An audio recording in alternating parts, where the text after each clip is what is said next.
Hello and welcome to Kast. I'm your resident shill and host, Kalis. And co-hosting with me, I have Bujum. Good to be here. We are back, and today we're talking about Star Citizen today, and we have had a long hiatus, but we are back to casting, and we're excited to talk about new things. We have a lot of stuff to go over today, and some great conversation on the docket. But first, let's introduce today's roundtable of the illustrious Kong. First, we have Argyle. How's it going? Beaky. Howdy. Brandy. Hello. Florence. Hello, everybody. Rather Dashing. Hey, hey, hey. And finally, Third Star. You forgot me a second time. You're doing this on purpose now, I know it. Indian Internet for the win. Alright. I'm sure he's here. Or we'll be back. But anyway, back to the cast. So, we are back, as I had said, and we're just going to do a quick recap from everything we have missed. Apparently, we have not casted for about $7 million in Star Citizen money. So, let's go quickly over the goals that we have completed that we hadn't gone over last time. At 40 million, we have the dual system completed. At 41 million, we have procedural generation R&D special strike team that is going to start working on the procedural content for continents and whatnot. At 42 million, we have the updated Observist guide, Explorer class mobiglass rig, Gladius, and a Tau.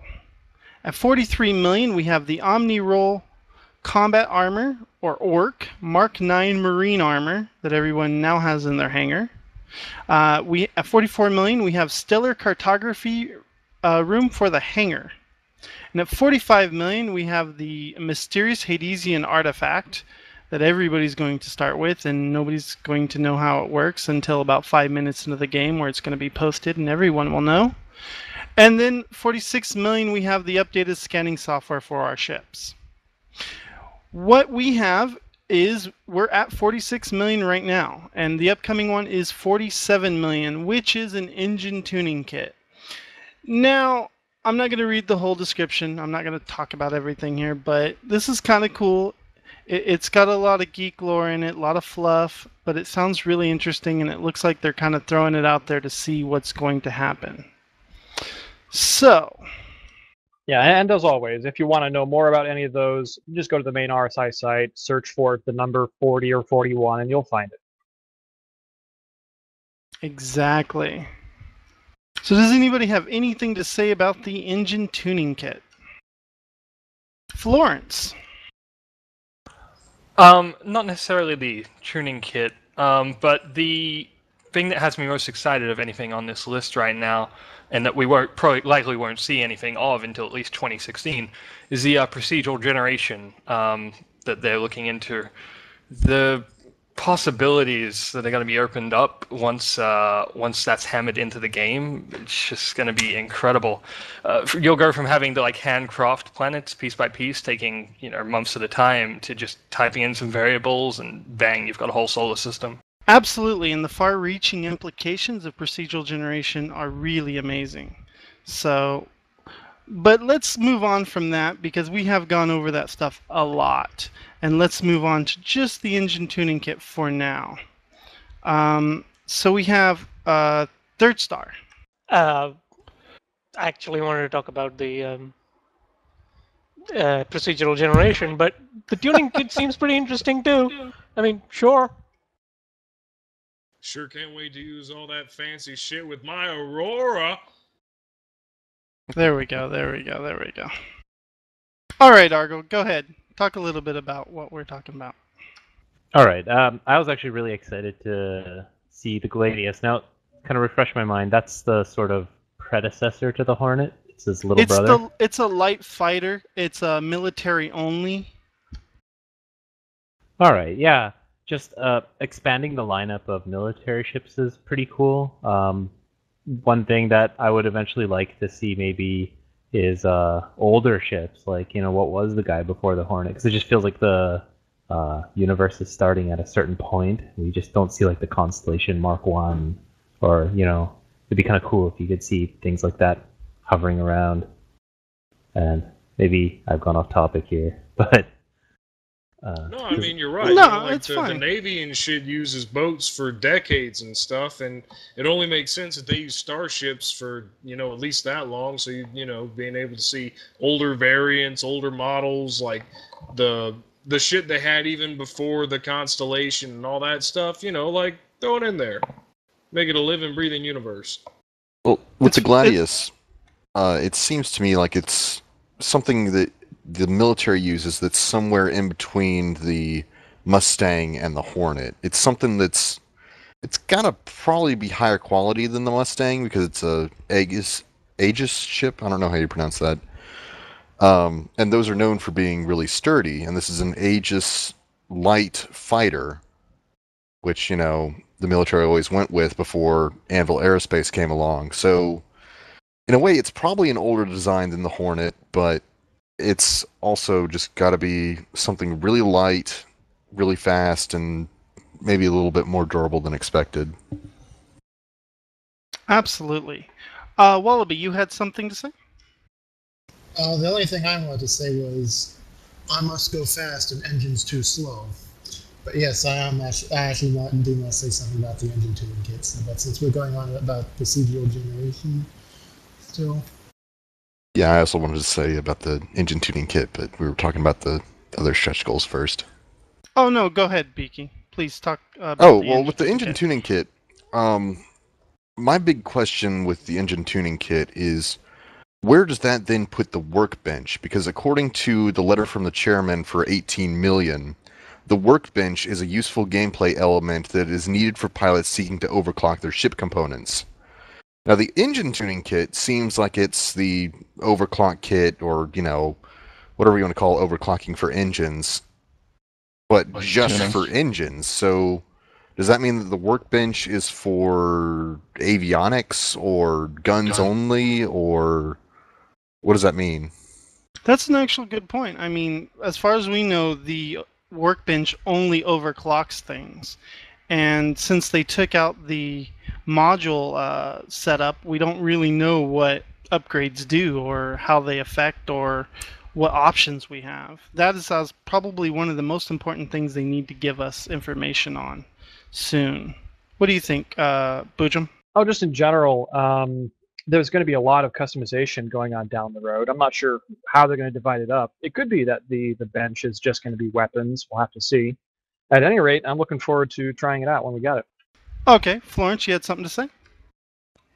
Yeah, in regards to the relationship between the workbench and the engine tuning kit, I would imagine the workbench would be used more for specific ship components, like tweaking your shield systems or smaller things like that, and the engine tuning kit would be used for like larger things, and there would be similar kits to that for other systems that would let you do large kind of sweeping changes.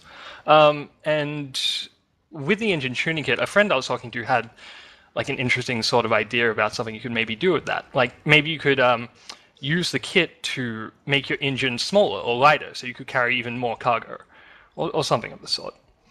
Yeah. Third, you had something to say?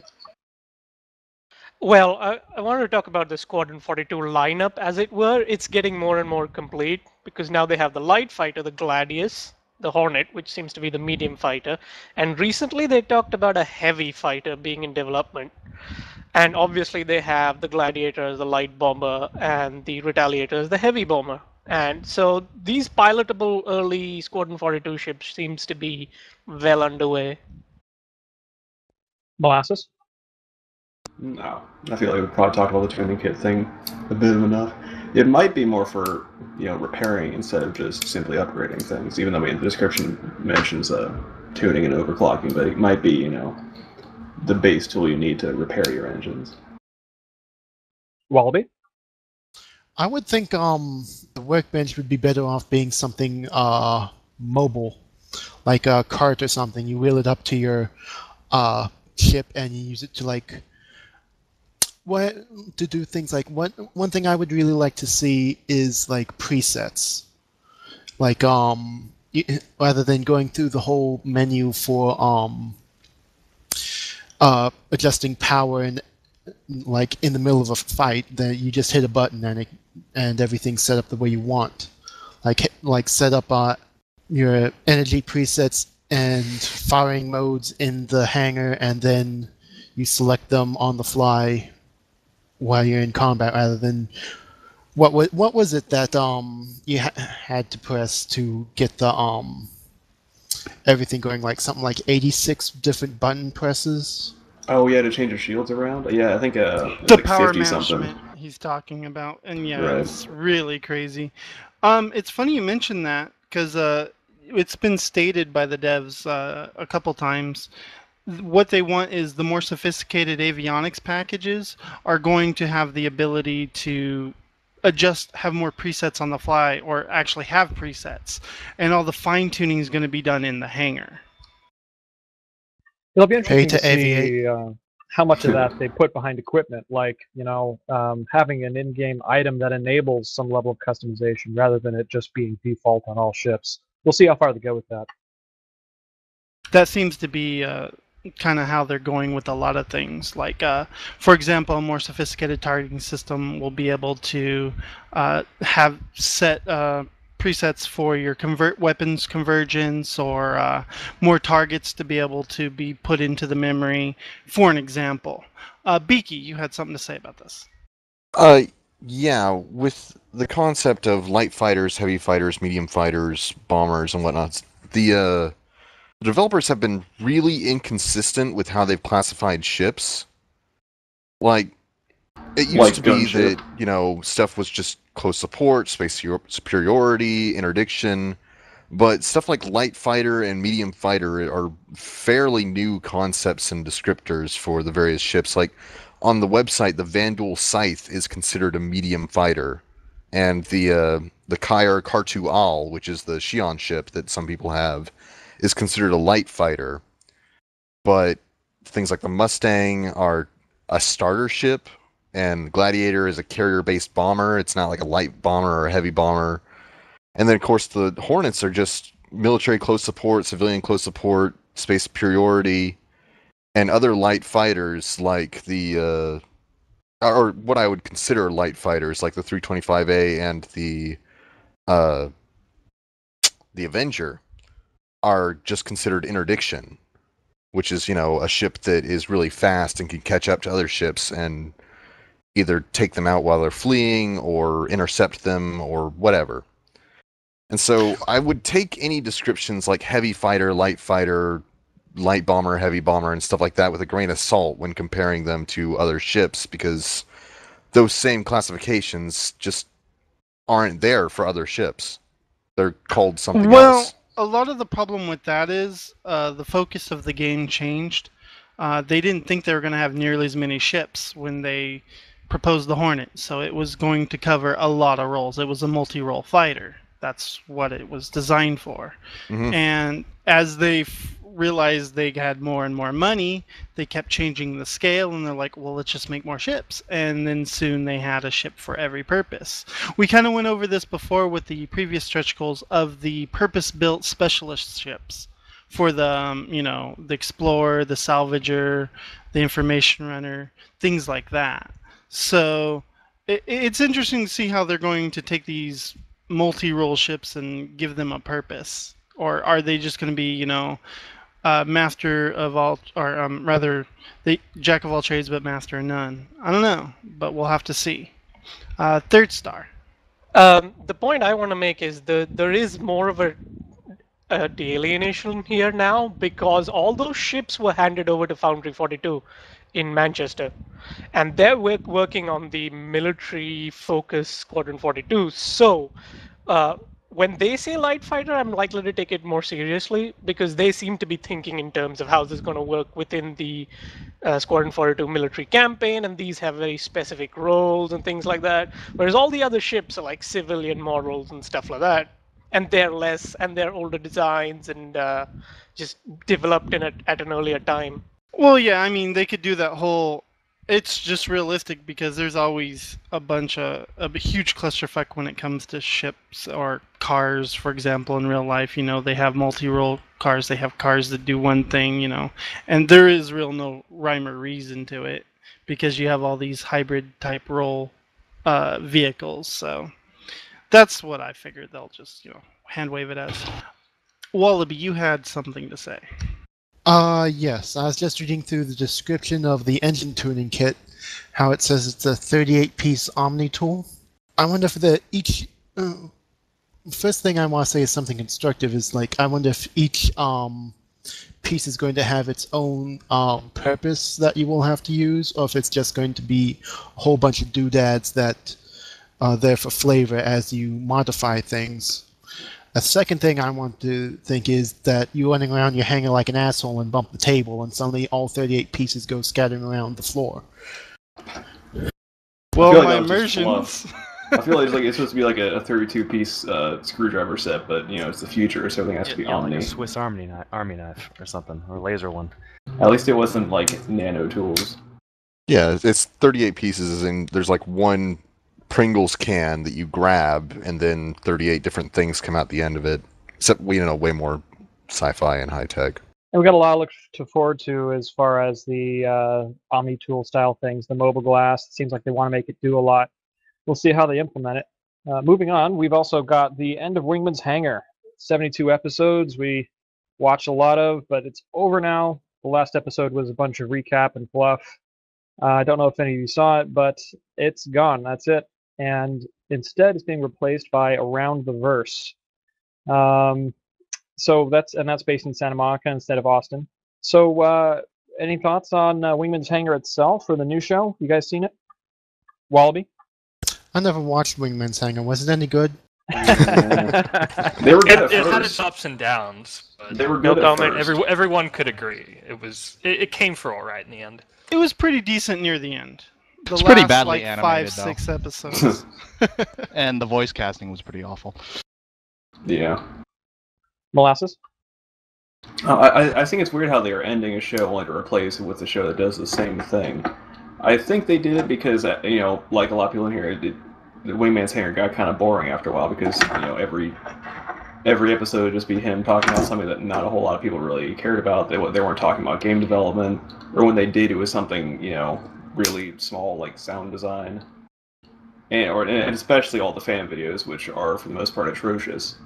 I think we can all agree on that. And so I feel like they probably just wanted to make a new show with a new cast that would talk about mostly the same thing, but give somebody a reason to actually watch it again, instead of just continuing on with the new cast with the name Wingman's Hangar. Vicky? I actually liked Wingman's Hangar. I thought that, I don't know, I guess that, Eric himself was charismatic enough, I mean, the part that everybody watched it for was the forum feedback, which was just, they answered X number of questions every week about the game, and, a lot of it is stuff that's so far off that it's probably not going to be relevant by the time that they actually get around to doing that part of the game, but at least people got, some answers for stuff. And we also got a couple of inside of the Austin studio glimpses of development, which was always kind of neat. But I do think that the Santa Monica office is, in a way, a little bit more important because they've got, the man himself, Chris Roberts, over there. They've got all the people working on Dogfight Module. I forget exactly what the Austin studio is doing. They're mostly doing ships and hangars and stuff, right? Yeah, they do a lot of content. You can see in the monthly work report. as well. Back end work as well. Yeah, so I think that the Santa Monica studio is the better place to have that show because they've got all the decision making over there and they've got more of an idea of what they're talking about. Not saying that, Eric and who was the guy with the ponytail? I want to say Rob Irving. Yeah. I don't want to say they didn't know what they were doing because they knew what they were doing, but I think that the folks over at Santa Monica are probably going to have better answers and, it's just a better place for the show overall. Oh, and Ben actually looked alive for the first time in any video in that Around the Verse video. Like, I don't know what it is, but he's always been kind of like a robot in the Wingman's Hangar videos and in other appearances. And in this one, in the first episode of it, Around the Verse, he actually seemed alive. Well, what it is he's had a lot of PR recently, and he's gotten a lot more comfortable on camera. That's what it comes down to. He wasn't comfortable on camera for the longest time. One of my criticisms about... Sorry, go ahead, Third. Sorry about that. About Wingman's Hangar is that I was getting a bit sick of the maybe, possibly, we'll have that eventually answers, and I just did not know. That might have been a bad habit on his part. I mean, you can't exactly just say like, no, we'll never have that. He probably just wanted to keep the conversation going. The last couple episodes, I mean, he was actually being a lot more thoughtful about his answers. Like, he wasn't just saying yes, no, maybe. He was explaining the whys as far as he knew them. And as lead designer, he should have a pretty good grasp of things. I think, at least. So I think it improved overall, but it's over now. New studio's turn. Wallaby. To go back to what Molasses said about replacing one show with another show that does the exact same thing, I remember I forget who said, but something somewhere Dev said where people were complaining about how Wingman's Hangar had changed.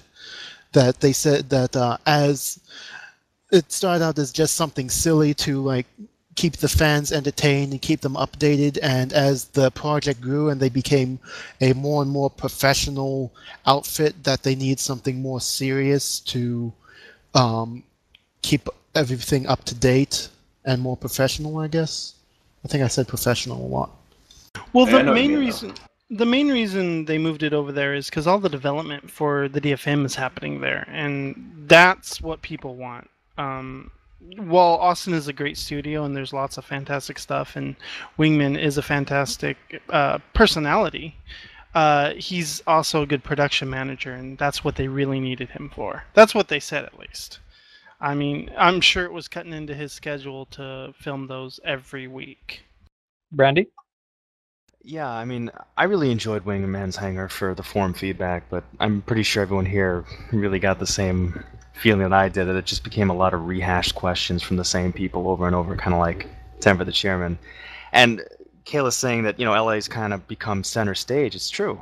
I mean, now you've got almost everybody in the same place to really interact and discuss the game, and that's a good thing. So I think for that reason, that's part of the reason why they moved. And also, they were kind of spending too much time doing stuff at Austin that they weren't really equipped for. And I mean, I like the change of scenery in Around a Verse, but they're taking the whole fan spotlight aspect a little too far. We had 10, maybe 15 minutes of interview with basically just a pledger who makes YouTubes. I mean, it's somewhat interesting, but all it really did was act as a filler for the rest of the show. And I mean, I'd honestly rather have more Dobby does game development than listen to some of the forum people talk. So I don't know. I enjoy it. I think it's a good answer to having no forum feedback, but as far as trying to emulate 10 for the Chairman, I don't know. Yeah, in contrast to Brandy, I mean, I thought Disco Lando was okay, but I don't know who they'll go to next because they're kind of out. Yeah, kind of a short list. Yeah, they got two more people. They got that one guy that always acts like he's a spy or whatever. That I don't know, the guy with the chubby cheeks that usually has a scarf over his mouth and he pulls it down. There's a lot of chub going on there. And then there's the other guy that pretends to be a Fallout man. And Lagante's he's in Austin. He was near the Austin, that's why he was always there. Oh, okay. But yeah, they've basically just got those two as far as the forum feedback personalities. Oh, and the German guys that pretend to be shippers. They also have bad things. And not like fan fiction writers, but like people who ship things. This is a fun podcast. We don't talk about bad things like her. Or him. Or him. Yeah, you guys. This is a fun, allowed zone. You have to be gender neutral, Molasses. Sorry. That fun does not judge. Lawrence? Oh, yeah. Just to kind of reiterate what Wallaby was saying, it did start out as like this really kind of lo-fi, completely like 5 minutes of just in front of a camera talking about random crap, because that's what the obligation was. Because you got to remember, all the money that's going into making these episodes is coming not out of like the pledging, but from the additional money they're getting from the subscribers. That also goes towards why they spend so much time looking at their subscribers and trying to interact with them with all the videos and all that stuff. That, you know, we may not like it, but you know, they need to like recognize that it's the subscribers that are letting them even do this to begin with. Vicky? Well, I just wanted to say that, yeah, it makes much more sense for the people who are doing the marketing of the game to handle the show than just a production manager. Like, Eric's got a job at Cloud Imperium Games that's not marketing or doing stuff to advertise for the game, and that's what Wingman's Hangar kind of turned into near the end. Maybe not really advertisement for the game, but it was like the hype show, you know, that people went to it to get more hype and to get answers and get information about the game. And having Ben and Sandy do it makes a lot more sense, because they're the people who are actually in charge of marketing and I guess you would call advertisement and stuff like that. And community involvement, of course. Yeah, and community involvement. I kind of feel he was a bit more personable than Ben and Sandy. At least more. Yeah, I would say so, but I mean, easier on the eyes. He's got a better personality, obviously. Yeah. TV personality kind of thing. And I think like because he didn't really see it, he wasn't from an advertising perspective, that might have helped in his like the everyman persona. He didn't come off as somebody trying to sell you the game. Yeah, I would say that Around the Verse feels more watered down, and I don't want to say censored, but it's like it's been peer reviewed before it goes out to the public. Yeah. But keep in mind, this is the first episode. And that's true, if you saw the first couple episodes of Wingman's Hangar, it was really rough before they kind of figured out what the hell to do. Yeah, I think Sandy's gotten a lot better in front of the camera too. Like, same thing when she first kind of got in front. She was very, very, very stiff, very kind of reserved. Early Watched TNGS every single little thing episodes. she said. Yeah. And boy, and Ben's really come out of his shell. I mean, that little skit at the beginning of the show, he wouldn't have done that a year ago. No way, no way. That was actually pretty funny. I hope to do more stuff like that. But I messaged him and let him know that, you know, it was a good first episode, and I think the key thing they need to not lose track of is keep focusing on the game, talk about the game, because this is the one thing I had my issue with Wingman's Hangar. It's almost like after a while they locked it behind little doors and they wouldn't only talk about it in certain ways and certain times. Whereas if they keep it Around the Verse, they just, I don't know, it feels more open and accessible, probably because they're not just talking about design anymore, more production. Yeah, it's a lot more engaging for us even if like they just spend 10 minutes just letting their mouths run, just talking about things they're doing, things they've got in mind, you know, ideas they have. Nothing concrete, nothing they have to commit to. I think they can do that now because of the DFA or the Arena Commander release. Now they can actually talk about bug fixes and maybe upcoming patches. Before, they really didn't have a date lockdown for it. They just had to do the whole, I don't want to say it, but 2-week delay stuff, and any more talking about it was just going to incite rage. So now they have it. Now there's a reason to talk. So I think that opens them up for a lot of discussion on more than just potentially having something to play. Now we actually have something to play.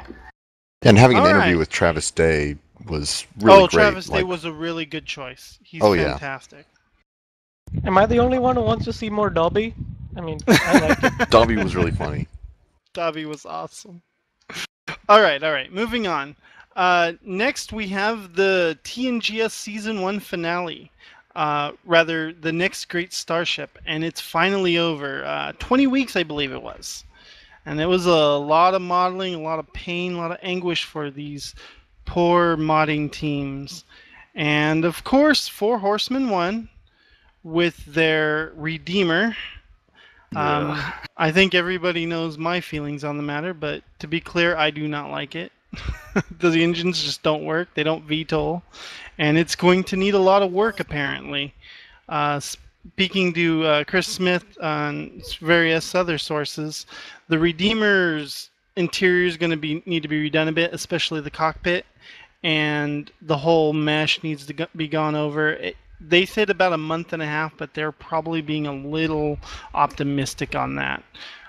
Beaky, what did you have to say about this? Okay, before we go any further, I want to emphasize something that they sort of didn't emphasize enough, I think, in their final episode.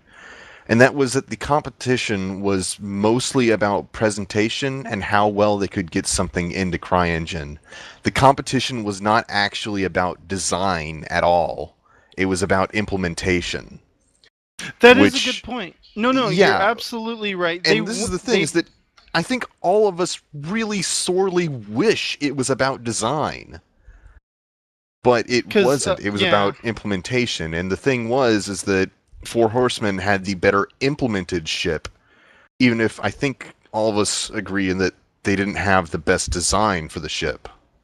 Well, actually, if you're curious why they got their PBR stuff down so quick, I was talking to the Shard guys, and they said that on the Four Horsemen side, they had a guy that had worked on Rise.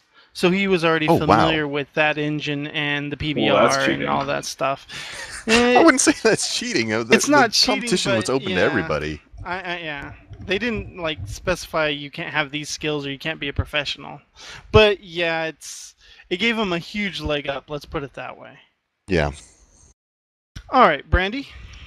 I just wanted to say that I don't necessarily dislike the design of the ship. I think it's competent enough. It's just they took some they took too many things borrowed from other genres. Like, I know everyone pretty much sees it. It's the Gundam style. Hey, we got engines on our back that are kind of like.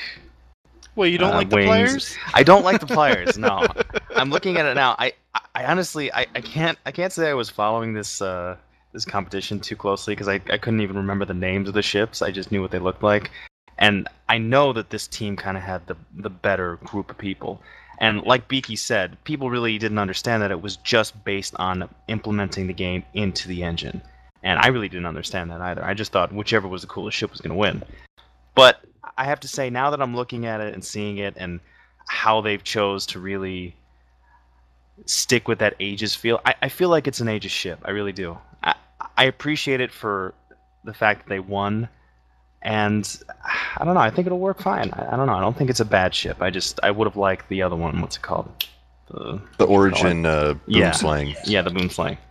The helicopter. Well, whether we like it or not, the Redeemer is here to stay. It is part of the universe, and we have to accept it for its retarded engines and all. But Chris has gone on the record and said multiple times that if people want more ships, they're going to add them in. They're not going to pigeonhole it to one ship and be like, oh, they lost the competition, they can't get in. If there's enough forum or community outcry or whatever, he's going to add in more. Oh, yeah. You heard it here, folks. No, hang on. Vote for the try. That motherfucker, that was Drake. Like, that fucking fit everything. Yeah. Like, it looked exactly like they picked a brand and then they made a ship to fit in the brand instead of just making a ship and saying, yeah, that looks like this. Well, Scimitar did just as good. Scimitar looked like a Drake. stuff like later on was good, but come on, like try. That was something good about that ship. They embraced it from day one. They made it look like a Star Citizen ship. Like, I it agree really completely. Did. But that being said, Scimitar really kicked it up about 3 notches at the end, because that last video was just jaw-dropping. All right, Argle? Yeah, I'm actually going to go against the flow here. I actually kind of like the engines on the Redeemer because to me they look different than anything else, and I kind of appreciate them for that. Like, it's not like you know they can't VTOL, right? And it is a drop ship. Okay, that's kind of lame. I imagined it being like a VTOL thing. Execute him. Plus that lower turret. Oh my god, dude, who would design that? Yeah, who would design that lower I'm not turret? saying it's a perfect design. I also liked how the interior looked more than the interior of the Boomslang. Oh, no. You can't argue Four Horsemen's interior. That the Redeemer's interior is just ridiculous. They did an amazing job. Yeah, Chris said he wanted to implement that. take the interior of the Redeemer and put it in the boom slang. I wonder how that made them feel. Like, I want to take your ship and mix it with your ship because neither like you a got knife it right. to the heart. Yeah, the first when I saw the boom slang's interior, I'm like, oh, it's like I walked into a Apple store or something. But it's Origin. That's kind of how they it do is things. Origin. All right, maybe. so what? Oh, just sorry, go one ahead. more thing. I wanted to say one thing I really thought was cool about the boom slang, and it's something that they did that nobody else did. Which how there were two turrets on the top that looked like they were kind of linked together. So you get like two turrets, each having two cannons for 4 guns linking onto something, because they were on a sort of on the same face of the ship. Oh, I feel like the turret cockpits That's are a bit pretty cool. silly looking though. Yeah. I was hoping that turrets would just be like manned by like a monitor Nobody inside instead of just like a really- dude sitting inside there. But I guess that's Nobody not really re- how they want to do it. Well, that was the prereqs. They needed 2 Class 5s, which are manned turrets. That was part of what they had to include in their design. What did you guys think of the on the boom slang? Those 2 turrets came up and out on those arms. I'm not Did they? sure what about that. Yeah, it was in their final presentation video. Yeah, I I never remember watched it. seeing that. I don't know what purpose it would really serve. I mean, it looks cool. Coverage? And it looked cool, and I think it would provide more coverage, but it also looked really flimsy. Yeah. All right, Wallaby, you had something to say? It's about the Redeemer's engines. Like, I thought they looked cool. Before I actually saw them in action, like, I haven't watched any of the TNGS until the last episode, so. But, when I finally saw them in action, I was expecting them to open up and, like, have, like, some kind of big plasma burst from in between them. And when they showed them flying, it's just these 2 weedy little, exhaust ports at the tip. Like, how the fuck is that even gonna move that thing? Well, originally they did open up, and they blasted out propellant from between them, and Chris Roberts didn't like that, so instead of changing the design entirely for the engines, they just closed the engines and added these 2 little bitty, itty-bitty microscopic little nozzles on the tips of the pliers.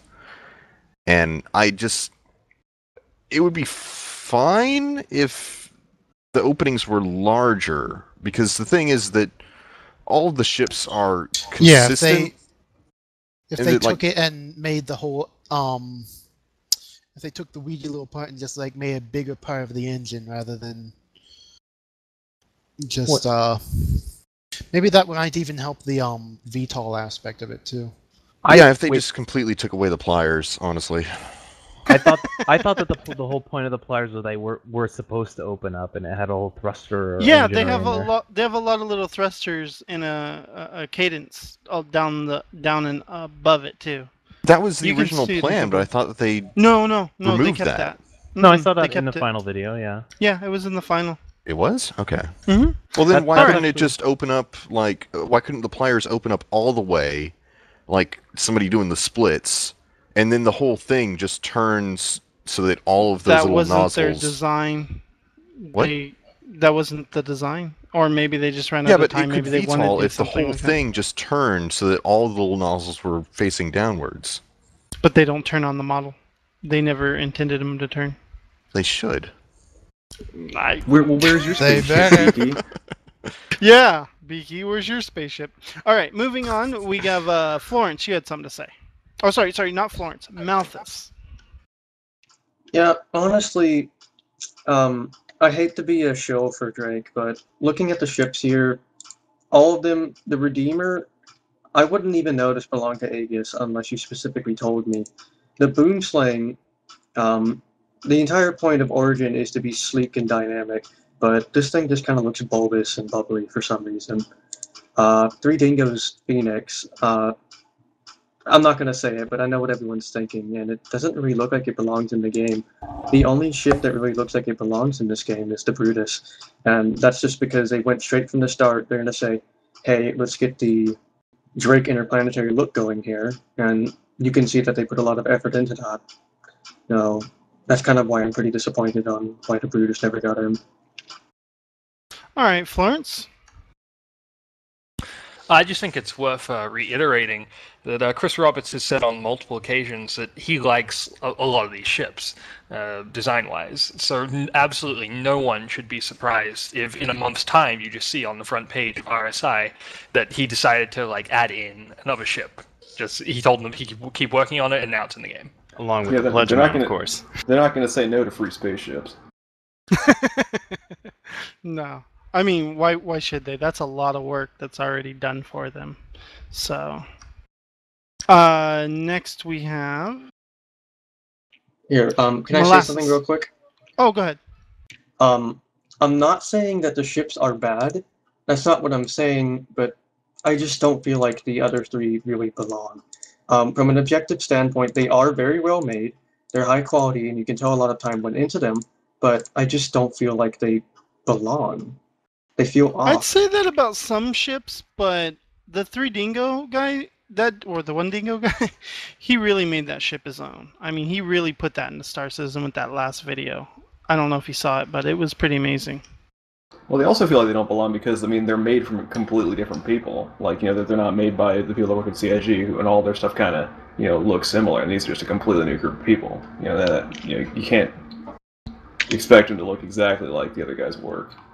Well, the thing is, though, is that rather than trying to go with a design documentation that, Origin and Anvil all had, they just kind of, made something and then said, yeah, Origin made this. Isn't that what I said, not 5 minutes earlier? Yeah, no, yeah. Probably. But I guess, if you make it so that every ship and that, a company makes looks exactly the same, it's going to get boring after a while. You're going to run out of good ideas, and stuff just going to start looking every Age of ship looks like a fighter jet. That's cool and all, but eventually you're going to run out of fighter jets to rip off of.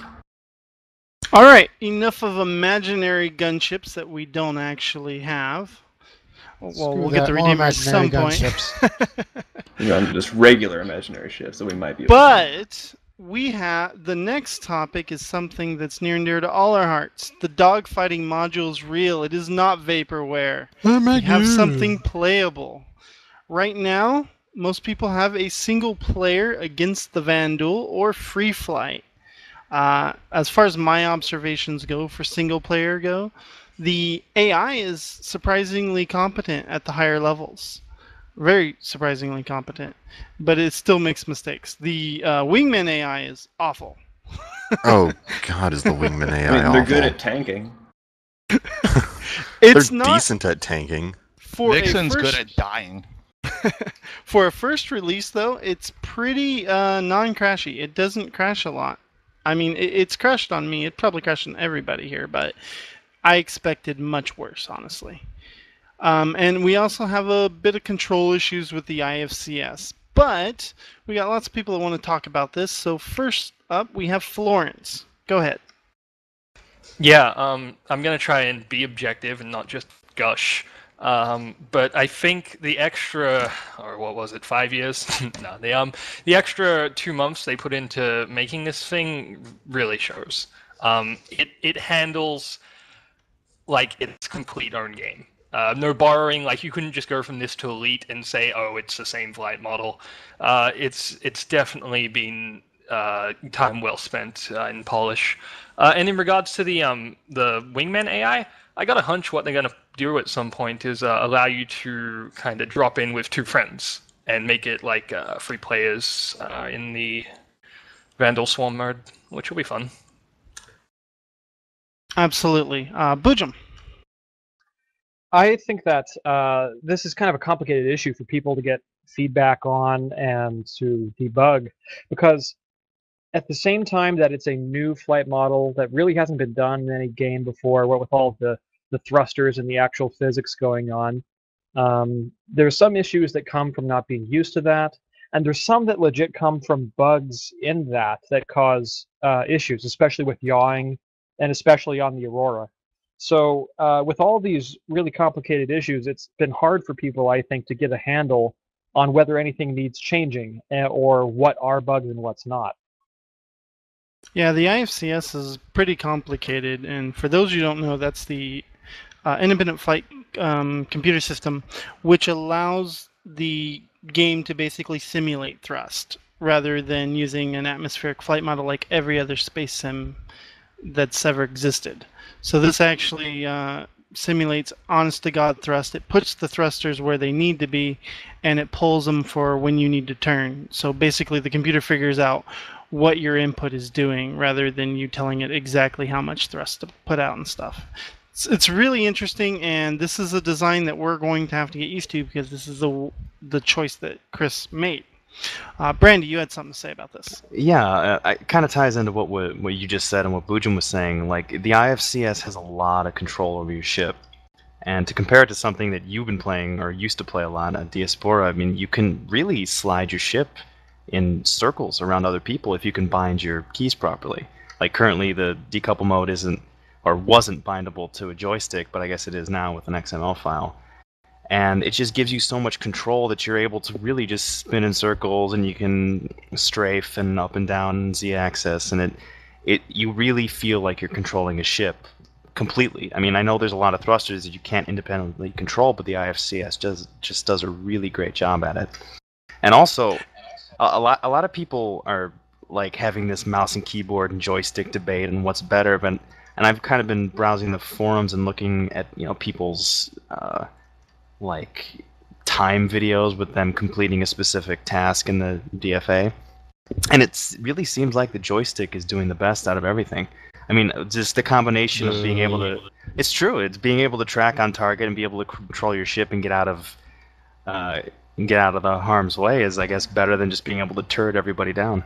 Well, that may be because most people who own joysticks have probably played flight. Are just better, are just better players. Are nerds. Yeah. They're more into it. No, I just but put my fingers in aluminum foil and jam them into the fucking sockets at the back. We don't spend a $200 joystick and then suck. Dude, the gamepad works really good. Well, it was basically designed from the ground up as the gamepad, and then they added more peripherals later on because they needed to show it off at various conventions and such. Mouse, you had something to say. Yeah, in my honest opinion, I disagree with your statement on the IFCS because the recent patch has made ships much more controllable. As a lot of us already know, there was some delay issues in the initial patch, which they went on ahead and fixed that. So if you guys have been having trouble controlling your ship, go patch it and try it again because it's a lot better now. No, you're absolutely right. It has been smoother. I did talk to a dev, and he mentioned that they may have corrected some bugs in the IFCS, but they're still going to have to nail down thruster placement, and there's still a lot more to do. There's a lot more work, but it's moving in a good direction, I think. The best thing to say is that it's no longer really twitchy when you try and move. Oh, I mean, honestly, it depends on what ship you're using. I mean, there's massive differences in between which ship you're piloting. Yeah. Yeah, the 300i does not. That's actually one of the reasons that Chris Roberts chose this design, because it doesn't all, they're not just atmospheric now. Depending on where the thrusters are on each ship, it completely changes their character, and they're all going to have their own little quirks about how they turn, how they pull up, and how they twist, and everything like that. The only thing I'm really waiting for in it is just a UI to be able to change my settings. Yes, I just don't want to have to do XML files. I just want to shoot myself every time I do it. Yes, I know. Third.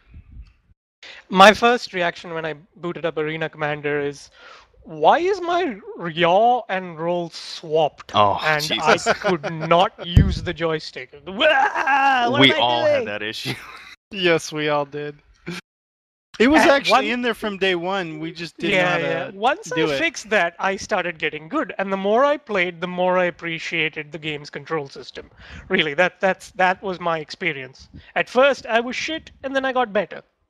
You got good. I think one of the best ways to get good is to go real light on the stick or the control or whatever input method you use, because if you go as hard as you can, the thrusters are going to go as hard as they can, and when you try to stop, they're going at full blast, so you're going to overcorrect a lot. This is one of the things I found about getting better is if you go lighter on the stick, because I use a joystick for example, it gets smoother, your stops and your lineups for your shots and stuff. Yeah, but see, that changes. I think that's one of the first things you and I have noticed, Kalis, on our first impressions when we played. Just be gentle with it and the game rewards you.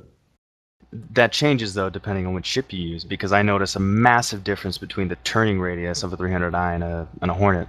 Like, sometimes... You're right. You can be a lot rougher with the Hornet than you can with 300i. They're touchy. Also, speaking of the ships, there's no balance. There's none in the ships or the weapons. Hey, there's none. There is some. The Aurora has the most hit points in the game right now. The 300i is the least. And the Hornet's only using half its hard points. And it's balanced because all the best guns are the most expensive ones, so you have to pay more. That's balanced. Pay to win, baby. Pay to win. The rule is you use Omnis, guys, or you get the fuck out. Or you can't buy the miniguns, actually. That's, so that's not just... 4 missile launchers on your 300. It's I did 8 guaranteed kills, which is can't better actually than buy people will be able to No, do. that's absolutely yes, you can. true. You can put. You need to take off the little fucking nodes on your other ship and put them No, on. so you can't buy them in the store. They only have cannons. Yeah, but you should Then have buy like more 4 ships. already. Oh, well, it's because I have a Yeah, there you go. 325, Hey, so I they already will have sell more you as missiles. many ships as you want. Seriously. You want more ships, they will sell them to you. You can put 4 Omnis They're not, guys on a not Hornet, running out anytime soon. and then rebind your energy output to 100%, and then get 3 salvos instead of 2. Technically, you can put 6 Omni Skies on a Hornet. They won't fire, though. 2 Omniskis plus the miniguns, that's the good loadout. If you have a Hornet, at least. Argle, you had something to say? Yeah, just on the topic of weapon balance, I actually wanted to talk about the missiles and how it's like a one-hit kill every time. And they obviously need to be looked at and tweaked, but I'm wondering if the problem is that because they're heat-seeking missiles, they tend to chase after your main engine or your power plant, which are the hottest thing. And if your power plant gets hit, you're done. So maybe like if you could like I'm not noticing very many hits on outer parts, like to say the Vandal scythe. It's always just like goes in for the middle. Well, they're fragile, and yeah, as soon as it hits the power plant, insta kill. Power Right. plants is just insta kill. And I think that's the problem, not necessarily maybe that the missiles do too much damage, but that they're like pinpoint accuracy on just that one critical component, just by their nature. Yeah, but also, the scythe itself has a massive power plant and massive engine, so it's almost always going to get a critical hit. If you try using missiles on ships in the actual multiplayer, it's not necessarily a one-hit kill. It's going to take at least a salvo or 2 and then a missile to kill somebody, especially a Hornet. Huh, maybe they don't need rebalancing then. It's just the scythe. No, they do. They do. Those are size 1 missiles. I mean, Oh. they're powerful. But the scythe itself is just more... where it has... It's fragile. Yeah. All those $1,800 signs. Yeah, it takes 2 missiles to take down one of your AI wingmen in Vandal Swarm. Yeah, interesting. The thing is, though, why in the future, like 900 years in the future, are they still using simple heat-seeking shit? Yes. I mean, like, the It's fucking... cheap. Well, no, just, More you know, the cost missile that you effectiveness. fire, it should have, like, a full signature and everything of the spaceship that it's going after. So, you know, when you pop flares, you know, you just shoot, like, a little flare sideways and a little spurt of fire just going out. Like, you know, like... Well, it's not about being expensive. We're in the future. This stuff should just be readily available. No, they do have fancier missiles. There are These different like kinds of the missiles. Basics. Yeah, these are the basic guidance. Yeah, like some of those more different advanced missiles. There's would be four I'm not different even kinds of talking, and I'm not even talking about like radar guided missiles or anything. I'm talking about like you fire a missile that has like a little AI chip in it that knows exactly what it's supposed to go after and kill itself with. Yeah, but but no. By that same measure, countermeasures would be just as sophisticated.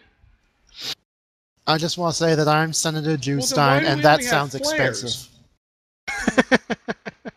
Like, for fuck's sake, like, if they're gonna put in electronic countermeasures, like, make it cool. You know, make that a pillar of the community. Electronic warfare. Oh, Please, no pillars. They intend it. All right, Wallaby.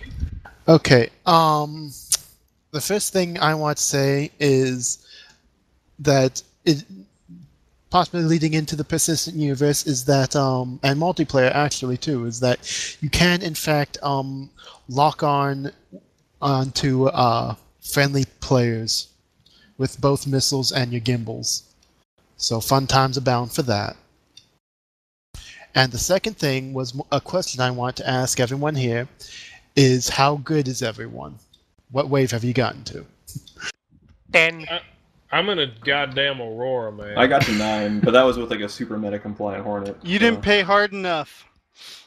Hang on. Actually let me pull haven't like 400 bucks out of seen my ass where and I've give gotten Chris- to. I think I've gotten to wave 10 before I've like gone back to the hangar. But I do know that the very first time I booted it up, like at 3 a.m. when the dogfighting module just went out for the first time, I logged in and I got to wave 8 before I just passed out at the keyboard. With what ship? Oh, Hornet. I guess I've got you all beaten. I got to wave 14, then I promptly got my shit tossed. Damn it! Nice. Damn it! I was going to say I got to wave 13 and I was the strongest Kong. 13. I think I lost all 3 We have lives a on 13. Kongling, goes by Tantalus, that got in an Aurora to wave 12. That's I was pretty about, damn nice. I was That's about pretty to good. say, in my Aurora, I hit wave 9 somehow. I did get to wave 15, but I might be disqualified because I did pay to win on Voyager Direct and buy a bunch of Omni Skies. That's the only way to do it. I'm talking with the default loadout. I got to 14 on the Hornet. Oh, I think Tantalus was in a default loadout as well. Because I Just in think he only case- has an Aurora. Just in case people want to see that wave 15 or anything higher than what they can get to, you can actually just unload a bunch of missiles on everything and then actually eject and save one of your lives and just keep on. That doesn't they work fixed that. anymore. Oh, it doesn't. They fixed okay, that. never mind. So, They like, fixed I guess I was I kind of was think, well, I guess I was the first person to realize that. But what happens in the higher modes is the alpha strike is so high on you that as soon as you load in, they'll just see you and kill you. Well, they all hit you and their aim is a lot better. And that's what I meant about the AI being like really decent. Like Yeah. they'll use pack tactics, they'll bait you. That surprised me when I saw a Scythe bait me around an asteroid and then his buddy ambushed me. And I swear that was planned, but I don't know. Yeah. One of the things in the first iteration of every third wave, you were supposed to get a rearm and a repair. That wasn't happening. They fixed that in the latest patch, so just keep that in mind. Oh. It's Neat. working now. Okay. Yeah, Yeah, I've that actually was got a bug go where ahead. my Gatling guns, whenever I start up Arena Commander, they don't have any ammo. You're gonna have Oh. to delete your user file for that. Yeah, you kill Oh, your okay. user Just your file. No. Yeah, Just your your inventory. inventory. Yeah, that you can. Oh, your just inventory, yeah. Also, You you don't- can't put them anywhere else. You have to keep them in the wings. Yeah, if you pull them off for any reason, they will stop working forever. Okay. Then that's what At the happened to me. moment, that might change. All right, so the next part of the dogfighting, I wish more Kong had some experience with, is the multiplayer. Right now, we have the free-for-all Battle Royale. Now, as of currently, I believe we have 2,250 people in the alpha right now doing the multiplayer. And I do have some experience with it. And what I can tell you is that it crashes. It crashes a lot. It crashes so much, it's almost insane. And after a while, you begin to think of it less of a game. And I kind of figured out what Chris has done with this. Chris has sold me an e-ticket. And how this works is I'm waiting in line. I'm waiting in line for this amazing ride that lasts for about 5 minutes, maybe, if I'm lucky. Maybe 10. And once this ride when it's my turn, it's fantastic. It's fun. I get to shoot people. I get to nail them with missiles and kill them. And then the ride's over. And this ride crashes a lot. It breaks down inexplicably. But the fact remains is that this is Arena Commander multiplayer right now. Now, that being said, the rubber banding, the netcode, is a lot less worse than I expected. I expected much, much worse. It's just the crash bugs that are the biggest problems. There are some disconnects for the matchmaker.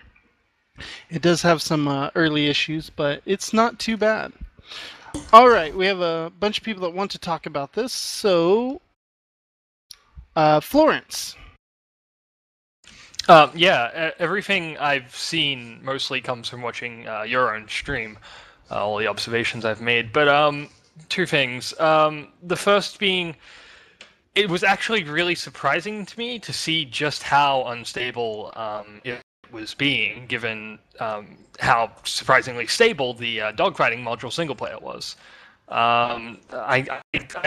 I would suppose they'd wait until they hit about 20,000, 30,000 people playing until they really took the time to fix it up, until they've got the issues nailed down a little more.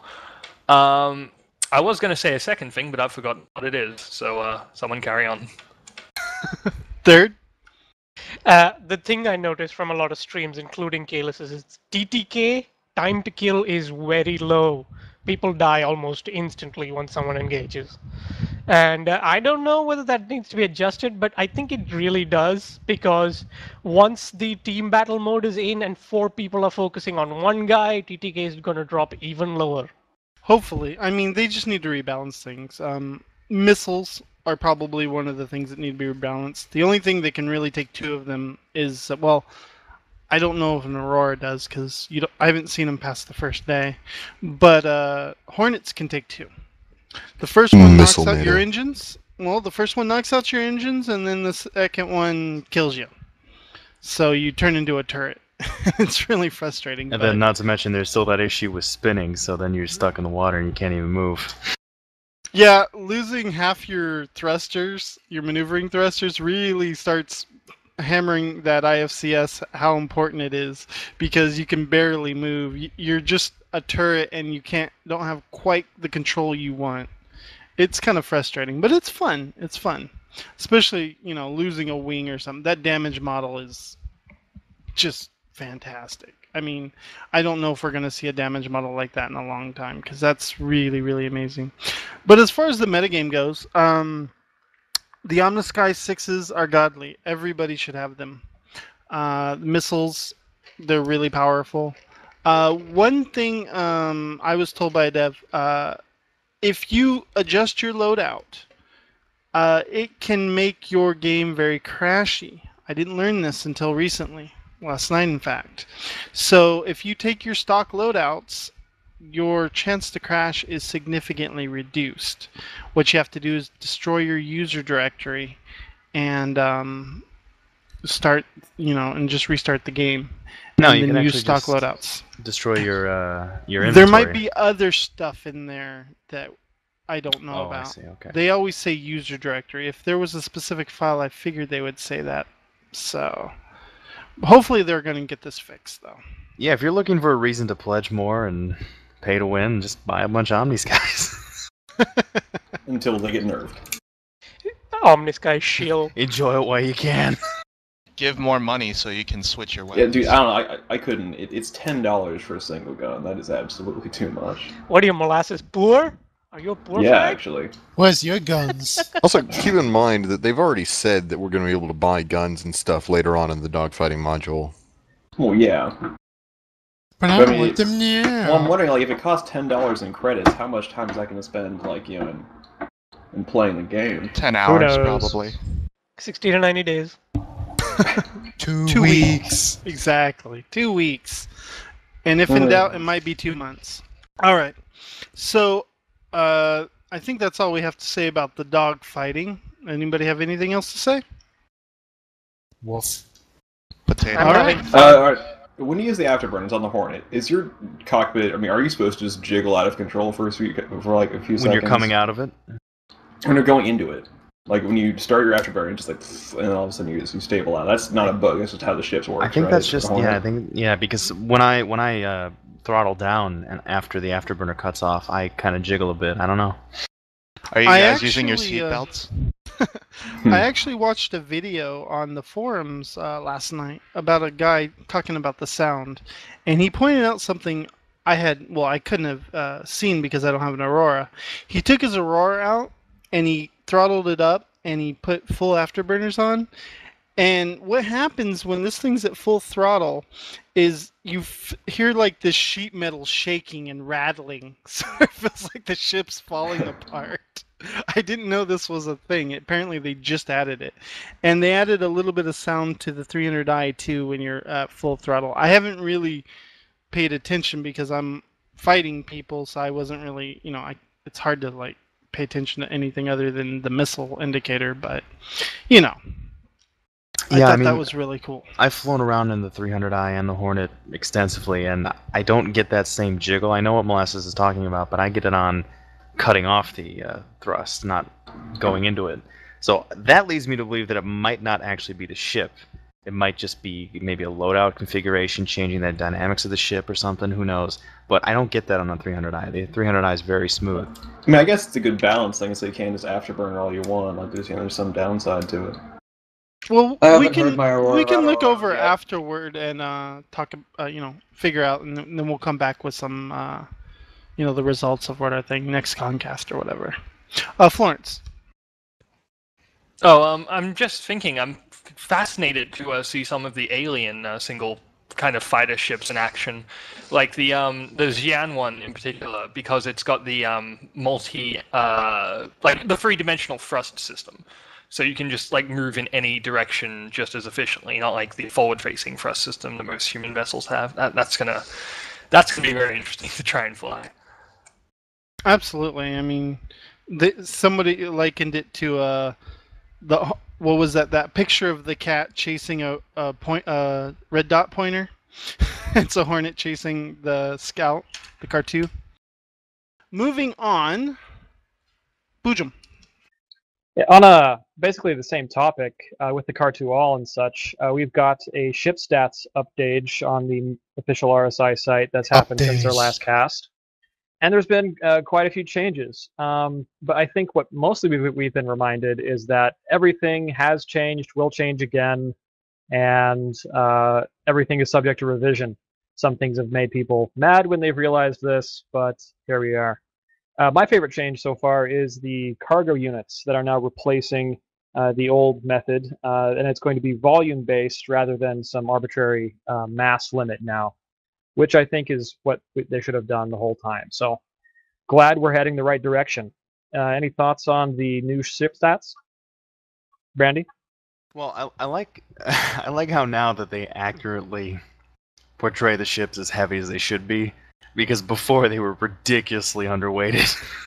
They were made of space wood or something. Because I think the Idris itself was, I can't remember the exact mass that they had it listed, but it's now up to 1.6 million kilograms, which is a little more accurate.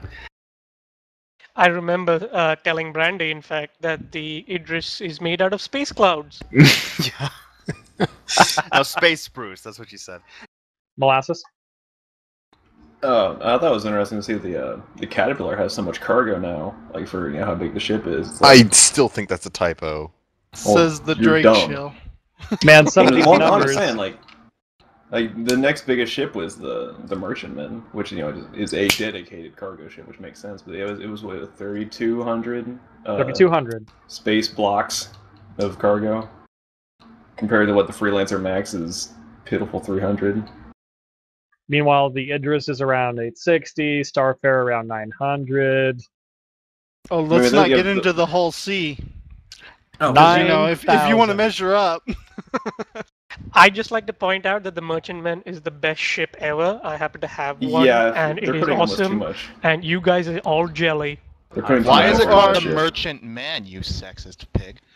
Well, maybe the Jean Banu don't have races. I want the goons to leave, please. Or sexes. Basically, I just got the one. Maybe they reproduce. I'm pretty sure they've got tons of sexes. They're aliens. Freaky alien. Multiple of them too. The Banu Probably hermaphrodites. No, person. They're not even people though. Ooh. That is technically true. Yeah, it'd be like the Merchant Banu, the Banu Merchant Banu. Well, I thought they renamed it to English names to sell it to Goyams. That sounds about right. Are you speaking Banu? Nice. Messer, please. All right. So all these numbers are probably going to change again. And some people have been unhappy just because the numbers haven't changed. Like the 300i hasn't changed much, while some others have. It's going to be a bumpy road, and things are going to change a lot in the future too. I'm looking for the list now, but I'm just curious. Did they release any numbers for the Bengal carrier? No, not yet. We got ancient numbers, but they're not reliable. Yeah, I'd imagine that would be one of the very last things released, because that thing's going to be a technical marvel to even have running in the game. Brandy? Oh, I already said what I was going to say. Sorry. Fair enough. Molasses? I thought we were talking about me. Okay. Do we have any other comments about the ship stats, changes to the ships? I wanted to point out that Hornets are obsolete now, as of the ship stats. Granted, they took it away. No, it's not. That's going to be a single-player ship. $100 denial. Hey, all the Super Hornet people are just like, no, I bought the wrong ship. I'm not space superior now. I'm space inferior. F8 Lightning, and to further rub it in, it's a dual-engine ship. We don't even know if we can have it though. And it has 12 completely miniguns on it. It was never mil-spec though. It was always the civilian version that's closest to military spec. As close as they possibly can get. The F8 Hornet I'm talking about. We don't even know if we can actually get it. The Lightning? Yeah. I thought you were talking about the Hornet variants, the earlier ones that were released. But if you don't think there's going to be a bad black market in the persistent universe cycling through those for people who want them, come on now. Black market that takes USD, maybe. Okay, I don't know about any of you, but I bought a Super Hornet in order to win. I paid to win, and if I don't, I will get very angry. So are you in the stage where you're in denial and saying this can't possibly be true, or are you in the stage where you're in regret? No, he's at the concern thread stage. Maybe I will be forced to make a concern thread at some point in the future if I do not win. So he's on the tip of the cliff. No, the F8 is for Mouseketeers, and the Hornet is for hot asses. That's it. Also, we need to devote a segment to how funny both of those terms are. Because they're great. Well, we'll be going through the stages of denial and acceptance here as we continue Concast. Malthus. I just wonder, like, are any of you Freelancer owners here? Because there has to be something bothering me about how the Cutlass is not even a merchant ship, and it has almost the same freight capacity as the Freelancer does. Meh. I'd imagine it doesn't have the same as, say, the Max. I mean, that thing's huge now. You could fit another Freelancer in it, almost. Well, according to the current stats, it's 150 freight units for the Cutlass and 168 for the Freelancer. So, well, the cargo area in both ships is actually pretty similar. Like the Cutlass is very roomy on the inside. Yeah, the Cutlass is just iron one, and being inside of it, it's pretty damn massive. It's like it's like a to carry a one-level lot apartment. of plunder around. Right. Yeah, the lobby but the inside has got a lot of difference space. would be, however, when you're piloting your Freelancer, you won't be shot on sight. Another thing is I that the still wonder how much that's Freelancer gonna tends be. to be more designed for two-person operations. So if you want to bro up, Freelancer is the way to go in the Cutlass. No, the Cutlass has a two-person cockpit. Yeah, it's total bro. It's an RIO though. Like it's not you don't get to control the turret on the other person. Actually, the no, Freelancer, the other turret man. is man-operable. You Yeah. can use the turret as a That's crew member. completely opposite to what I read. Yeah, Let me, they changed that. Read wrong. Let me I own a hang on a Cutlass, you second. can get though. inside it. Wait. Yeah. So Keel pointed out something that I found out. He says that Rob do the cargo for some of the ships. What happened is that a dev by the name, I don't remember his actual name, but he goes by Reverbore on the chat. And he's the one that designed the cargo system as well as the upcoming salvage system because he wanted to make it fun. 3D Tetris. And Rob did all the measuring for all the ships. So any of the ships that aren't quite done, probably the cargo's up in the air about. So I wouldn't place too much hope on numbers staying the same. Alpha and all that. If you think about it though, in terms of pledge price, it seems that the Cutlass and the Freelancer are similar. And if you go by dollar per pound of effectiveness, they should be comparable if that's their role. Wallaby? I found it interesting how they said that cargo is going to have to be secured properly, otherwise it's going to flop around and get damaged. But that got me thinking that going through like dangerous unsecured areas, you might want to double up on the bubble warp and leave everything unsecured, so in the event you have people board you, you can just flip around and beat people to death with your cargo. I wonder if it's actually going to ragdoll or if it will just simply have a damaged state. by being unsecured. Well, no. They said it is going to move around if you start pulling maneuvers if it's not secured, and you can put more than you could safely secure into your ship. You can fill every available space. Now, this leads to a maneuver in, say, a Freelancer or a Cutlass, to where you could just open your back and drop a bunch of cargo. You know, is that actually confirmed, or I thought that was just like a foreign wet dream? I don't see why it wouldn't work, because you can already run into parts of ships. Almost one that you like fill your ship up with like pop cans, and then you just crash somebody's computer by dumping all your cargo on their face. Kill the physics. I call it the CPU killing attack. Anti-missile chaff. You're just like, no, fuck you, here, pop cans. Shit, man. Be like Twister. Stick a whole bunch of bombs in there. Be a decoy. Yeah, see that? We've actually had the whole this bomb discussion thing. I think before. they said specifically no to the bomb thing. No. They said you can have explosive cargo and such. But okay. I thought they missed if that. you get hit when you have it, there's a chance you're just gonna blow up. Just carry around like 300 tons worth of tank traps and just pop open your bay doors. Tank traps in space. So we found the kamikaze meta then. I mean, they should make it so if you don't properly secure your cargo, you end up like that fucking plane in Afghanistan, and you Which just one? fucking the right, Bagram yeah. Airport one where the cargo wasn't secured. There's a video of it. It just flies up and slides back, crashes to the ground, kills everybody on. Yeah, I'm skeptical of this working well. Yeah, I can't imagine. Like, it's already crazy enough that we're gonna have like moving things with people in them, then have like 1,000 like barrels in it. I can just imagine it being like Gary's mod when somebody spins Space over keggers. trains. Barrels. Hosting an intergalactic kegger here. Yeah. Oh, that's another thing. Kegs of things. Can we haul Space narcotics kegs. and beer?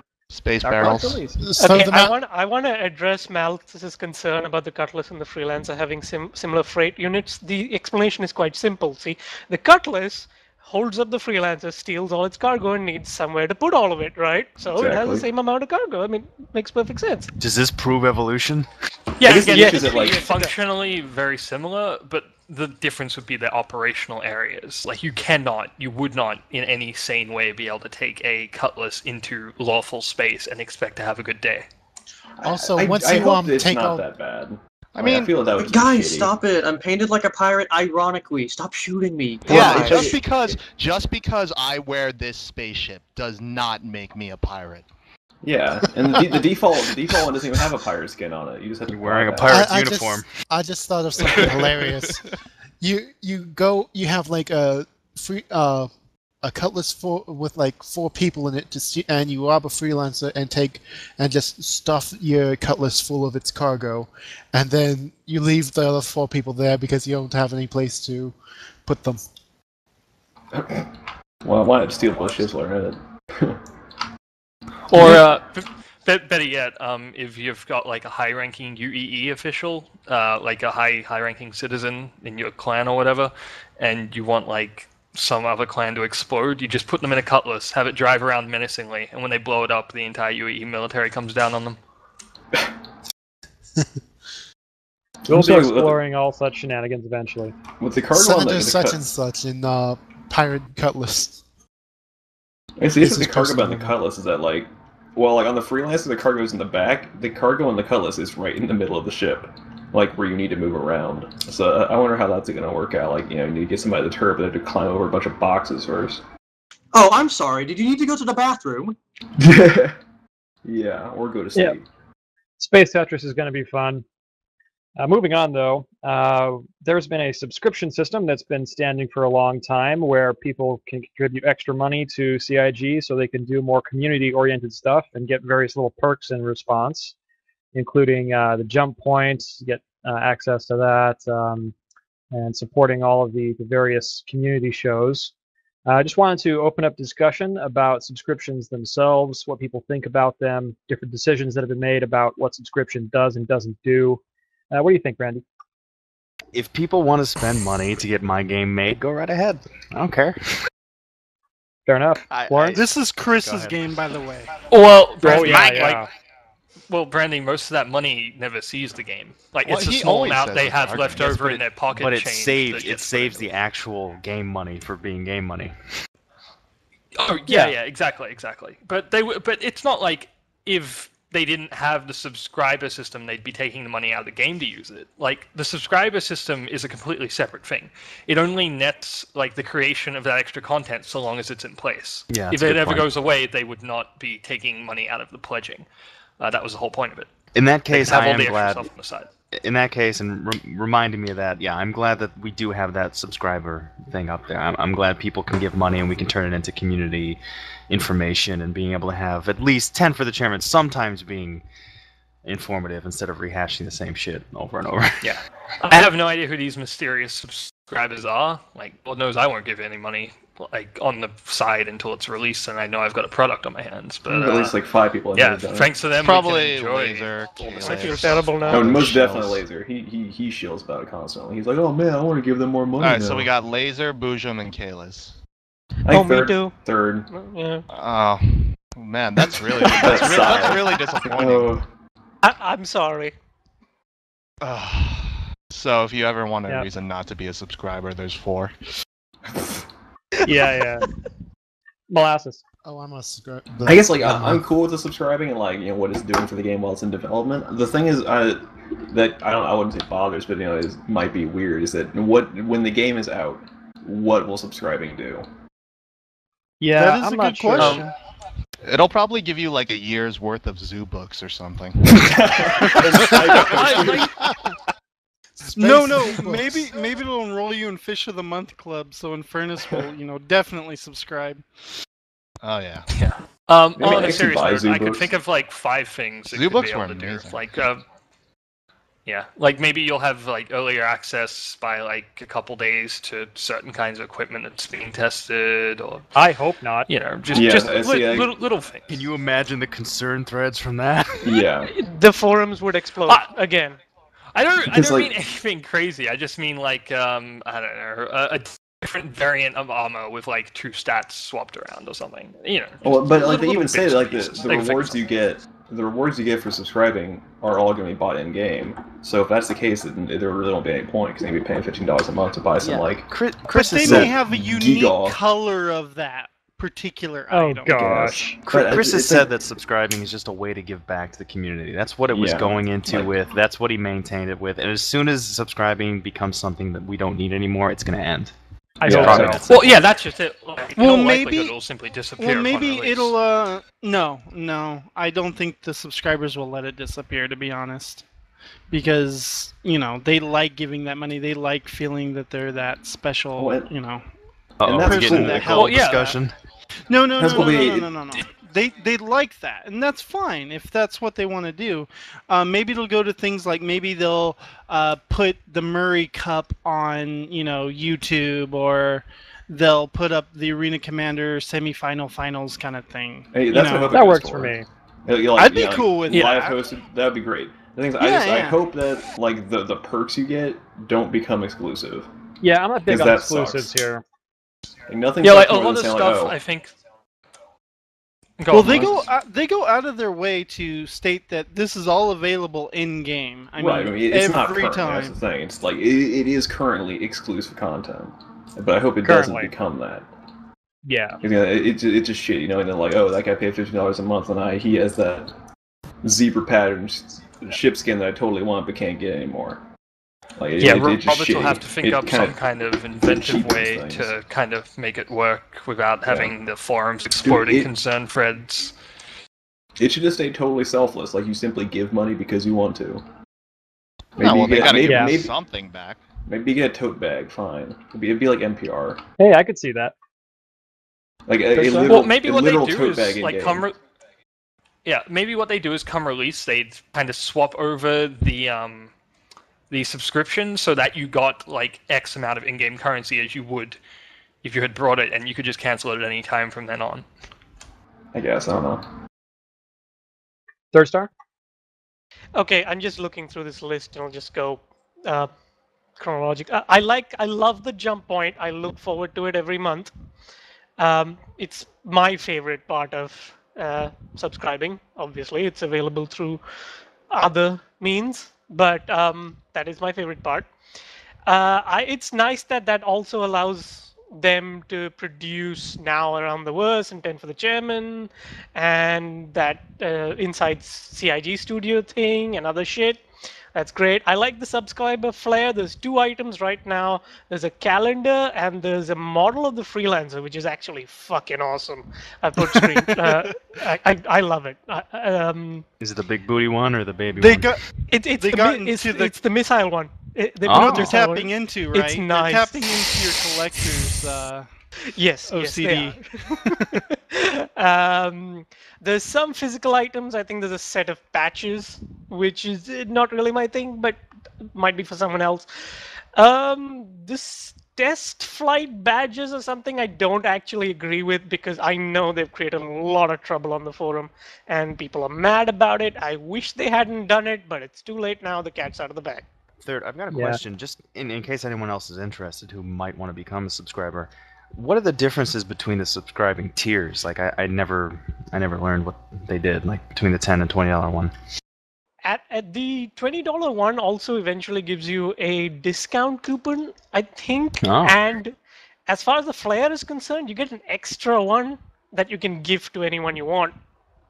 You get more test fly badges for an Imperator too. Oh, I see. Also that, yeah. They just slightly boosted benefits compared to the lower level subscription. You also get the shill harder patch, but nobody wants to talk about that. Speaking of getting swag for money, the recent stretch goal for the 46 million had a poll on it. Similar to a previous poll where we were all asked whether they wanted to continue stretch goals, we are being asked again. And that's already come and gone. Over 30,000 people voted, and over half of people have said, yes, continue the stretch goals. I, for one, am glad that they're mostly just knickknacks they were going to make anyway, rather than big features. But let's talk about that. Argyle. I actually voted no for more stretch goals. Well, you know, I think maybe they feel like they have to justify where some of the money is going, especially at this point, because they've, like Chris said in his letter, they've covered all the main bases that they were, you know, hoping to get to. But I'm just really concerned about the scope growing any farther because it's already such a gigantic undertaking. And I think a lot of people here share my concerns about that. And there's just too much shit on the plate, man. There's just way too much to do in the amount of time they need to do it in. Yeah, and scope creep is like one of the really bad things that you have to watch out for. And I just don't want them to bury themselves in unnecessary stuff. That's just as someone who has followed a lot of Chris Roberts games, he is the king of scope creep. We just don't want another Double Fine Adventures. Yeah.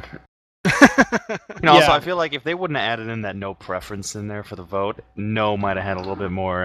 Yeah, I don't know why they had no preference. If you had no preference, just don't vote. Yeah. I actually read something the other day that Bunch said of dirty if neutrals. they make 50 million, they will be one of the top 30 most expensive games ever made. I believe that's the number. I believe it's top 30. They're already past a lot of like big games. I know like Crisis 1 only had a budget of like 24 million. Well, AAA now doesn't necessarily mean amazing. Oh, yeah, it just means so much of that goes into market into advertising. Well, look at and his dollars go so much further. Isn't Destiny like at 150 million?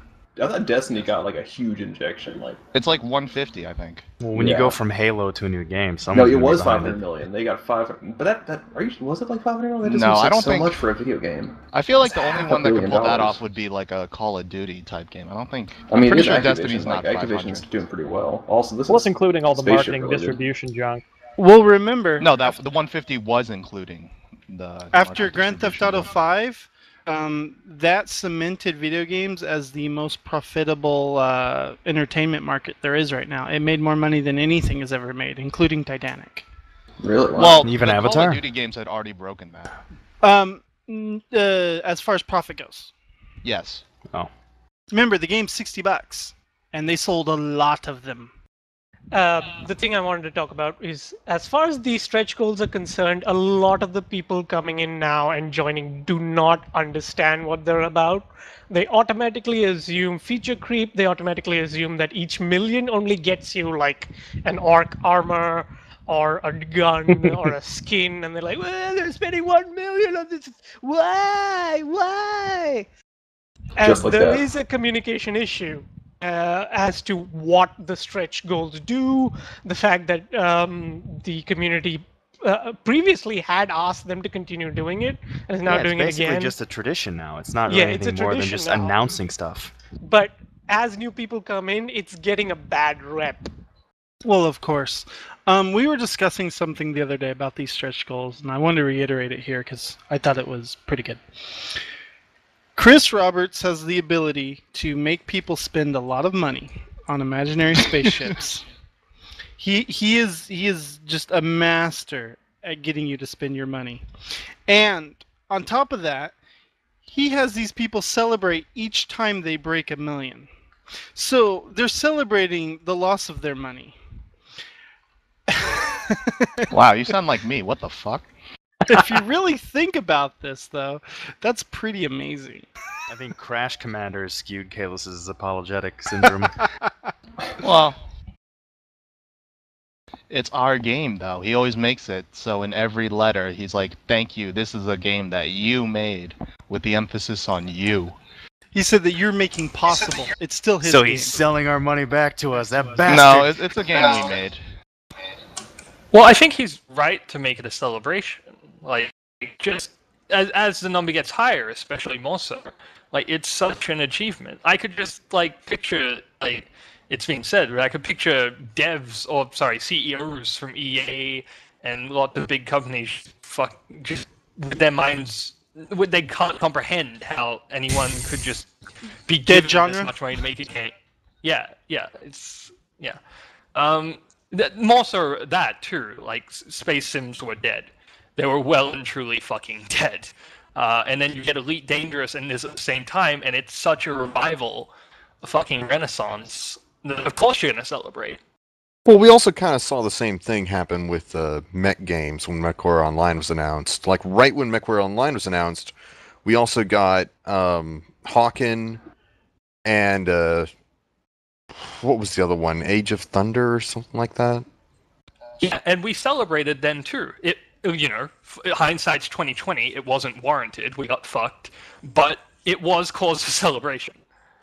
Now I just wish the mech genre had stayed dead. That would have been better than this. So say we all.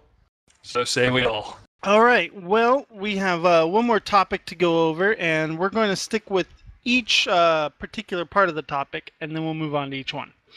The thing we're going to be talking about is the new ship art and the models that we have been given recently, or, well, since the last Concast. The first one up is the Idris revamp. It got so big, it got upgraded to a frigate. It now has crawl spaces, and it's got a lot of other crap in it too. And the engineering stuff sounds really amazing. Let's see who wants to talk about that. All right, Brandy.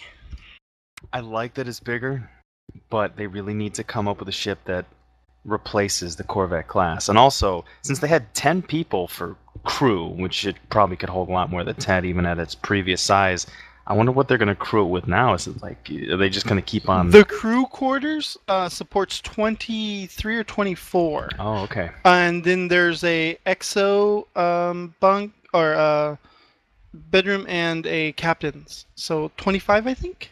Something like that. But they're not really increasing the amount of weapons on the ship, are they? Well, everything got bigger, so it's more powerful.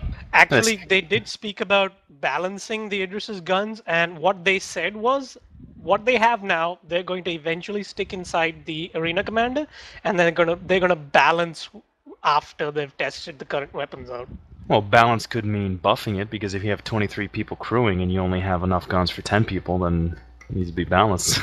Well, there's other things too. There's supposed to be a small marine contingent. You're going to have various people on board, radar operators, communications.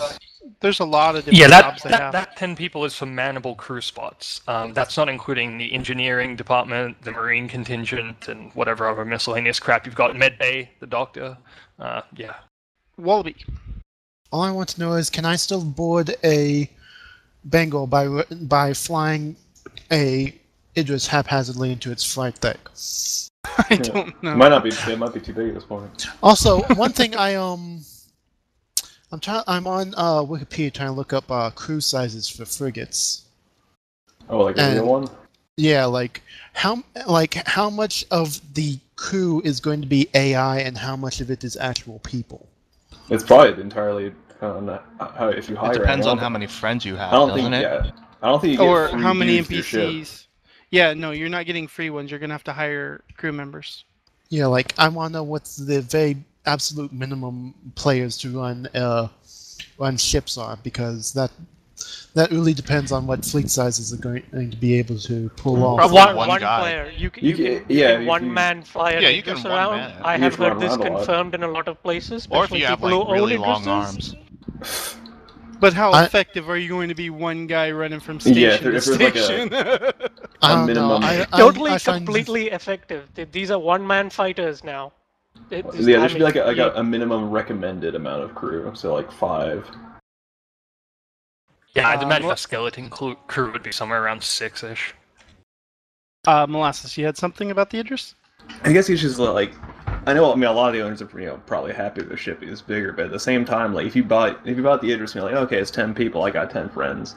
Now it's for 25 people, and you're like, fuck. What am I gonna do now? I need 15 Yeah, a more lot friends. of people. Yeah, I mean that is going to be a problem getting all that many people on at the same time. But maybe it'll be like you only need about 6 or 5 or something like that. I guess. We just simply don't know. 3rd star.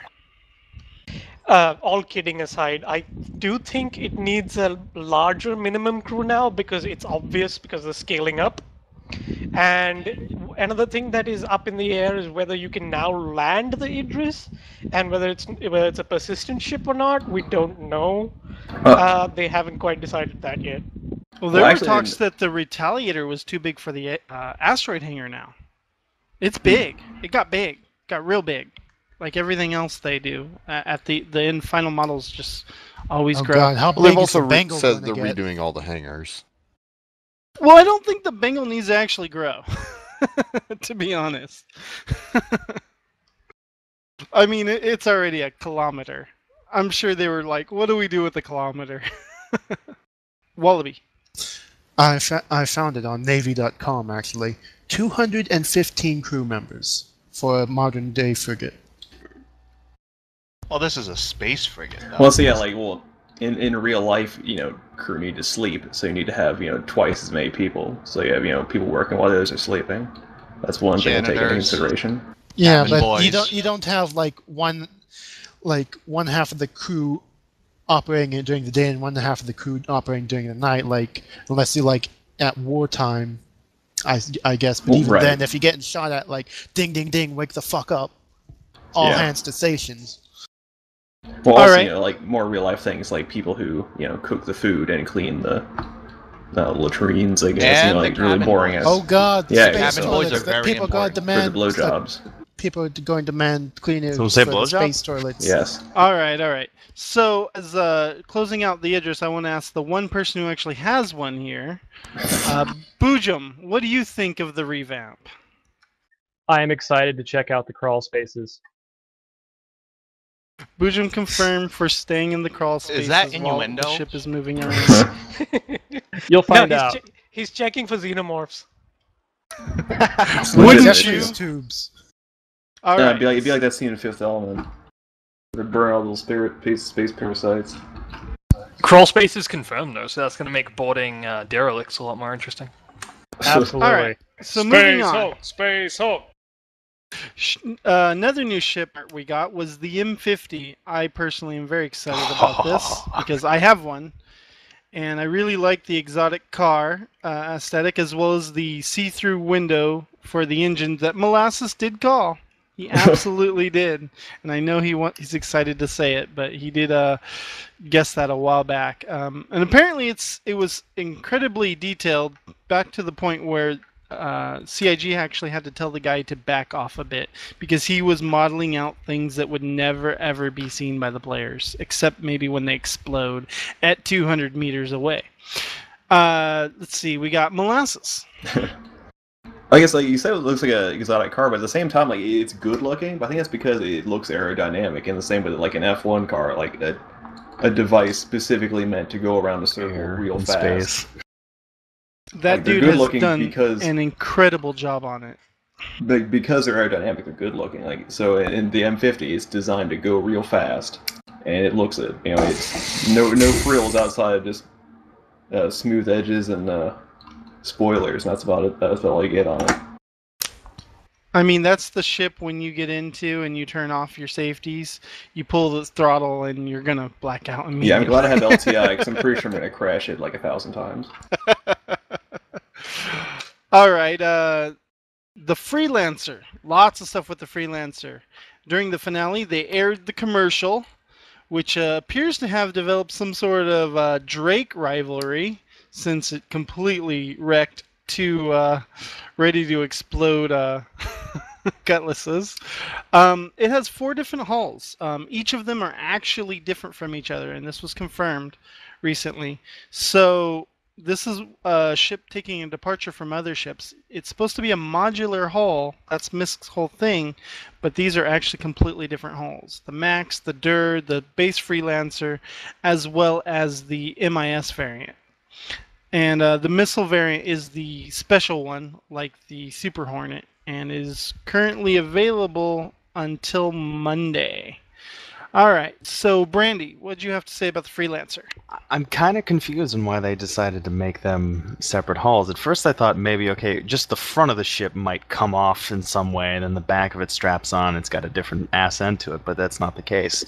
Like, it seems like they dropped that whole design thought, and they just went for getting the ships out there. I don't know, maybe they rushed them just to have something to buy, something to purchase. I don't think it's that sleazy, but it really seems like they didn't hold the whole MISC idea with coming out with these variants. But that being said, I still absolutely love the Max and the Mist. They just look amazing. They look like they actually do. Yeah. I gotta agree. The Max is beautiful. It is just beautiful. With PBR, if you see anything FPS's video, he does one. Oh, it is absolutely gorgeous inside his PBR hangar. Yeah, I mean, you were saying before that you could barely fit a buggy in there in the original Freelancer. Now you can fit almost 3 buggies into the Max. You could put a track in there, practically. Yeah, it's ridiculous. It's like twice. It's like 3 times as wide as a regular. I don't think people are realizing how fast the Max might actually become because it's got 4 engines and it's pretty much the same size. So if you have no cargo, without cargo, it'll probably be pretty zippy. Oh yeah. I mean, that's another bro-op ship. That's two people's all you need to fly it. And somebody I imagine else. the drawback of having so many engines would be being a freaking missile magnet. It's probably also very maneuverable. Your it's probably fastness. Oh, that's right. Fast in a straight line. You're probably just gonna get lit up. Maybe Ben did mention that there might be an upgrade kit later. Like maybe they'll cut in, because it's only looks like the back end that's different. The front end looks identical and all. Yeah, that's what I was saying. Maybe except the front for that end extra just pops stuff off. like the bra or whatever and the probe. I mean, those look like they're almost like welded on or bolted on or something. Maybe that's what they mean by modular, like you actually take it apart. I think that is actually what they mean. Because otherwise it doesn't really make much sense to me, and it would be so much of a departure. Like, if they honestly make it to where all of the Freelancer variants are different hulls, it would make me question as to whether or not they're going to go back and make the other ones different hulls too. And, go back and pimp out the Stealth Hornet and the 315P and whatever else is out there. Yeah, I mean... Well, they are working on those, but at a certain point they have to move on from those original ships. They've put so much time in them already. Yeah, I know, and that's actually something that I wanted to touch on earlier when we were talking about CIG essentially getting free ships out of the competition. Sometime last year, I want to say it was early last year, Chris Roberts said something like each ship costs them about $30,000 to make. But they've redone the ships at least 3 times over now, right? Yeah. I mean, well, the Hornet, they did them the first the pass. Hornet has been redone 3 times. And then each one of them has had a second pass, and now they're getting PBR'd. Maybe the 30,000 includes the money for the remakes, and if they don't remake it, they just blow it on hookers or something. I mean, they do make that much money in like a week of funding, though. That's true. A week? $30,000 is a bit of a business. week? Well, on Try a one day. A day. on a non-sale week. No. No, a on day. an on-sale day, they make day. $30,000. Was it? Yeah. Okay, I wasn't sure. That's the lowest I've ever seen it go. 30,000. I guess 30 it's every day they could fund making a It spaceship. was at least once 30,000 over. though, right? Yes. I thought it was more Okay. than that. Okay. Well, it depends on the ship. I mean, look at an Right. Idris or a Retaliator. You know that ship's going to be a lot more detailed, Oh and yeah. it's going to take a hell of a lot more work. That's probably estimated from like man hours taken to make Yeah. a ship. Exactly. Brandy. I mean, just to cover another topic, the commercial was just, it was so good. They really That captured was- that feeling of being Their a commercials space just truck. get better each time. Yeah. And Yeah, that the jump, way they were doing like the jump animation. Oh it my was good god. looking. That was good looking. Oh, and yeah, we figured out who the voice actor was. Who was that again? Lance Henriksen. Yeah. That's Who pretty cool. is The guy Which from means Aliens. he might be in Foundry 42. Bishop from Aliens, yeah. Dude, Laser, Oh, don't, that's don't what that start. was? Oh Yep. man. That's amazing. But yeah, I like how they copied like the Ford commercials where they would just like Yeah. just throw words on the screen. resistant. Yeah, Roberts is going Shock all out with resistant. the voice acting cast for Foundry 42. That's going to be fucking I don't off know the if you knew rails when it this, comes out. but Lance Henriksen, he actually was Stephen Hackett from the Mass Effect games as well. I forget who Oh, that yeah. was though. Admiral Hackett. Oh, okay. A lot of people Misk. know who he is. Built to last. Built for life. Actually, that sounds more like Duke Nukem, I think. A little bit. All right, so that commercial was fantastic, and honestly, they just keep getting better and better. And this one had probably the best feel of actually being in the universe, not like on a stage or something like Yeah. all the other ones have. I kind really of don't felt. think the turrets are going to work like that. Maybe I not didn't that know they fast. go out like that. I thought they just like went forward Yeah, and like up and down. Seeing how little of a range the Hornet turret has, there's believe just that's no a- way. Kobrachev maneuver. I believe that's what that's called. And the way those thrusters hit down and it can do that like pull full back. I mean, that that was element, pretty yeah. amazing. I think with an Crazy upgraded Ivan. IFCS or like a weapon system, those turrets can probably do that. I mean, it wouldn't be cheap. You can't control them by yourself. It would be impossible. You No, couldn't no, target your things on the other side. guy could do it. Your other guy could do it while you're Yeah. flying. Oh, I So, forgot. Right, they're turrets. They're class 4s, so they're controllable. Right. Yeah. So, moving on. wasn't Next, that we funny. have the Retaliator, and it's looking pretty amazing. There's a lot of Retaliator owners that aren't happy because of the changes that they saw in the recent letter. So they released a bunch of high-res art and white box models, and there's some happiness and not happiness on the forums about it. They do explain a lot of their changes and the reason why they do choose the way they did, but all in all, I really like the military look of it. The interior, the way the bulkheads work. I know Laser mentioned the bars for 0G. That was a really cool thing. Brandy. I'm going into the specs page right now on the Retaliator with fresh eyes. I haven't looked at it since all the changes and the updates. Has it always had 10 main thrusters, or is that new?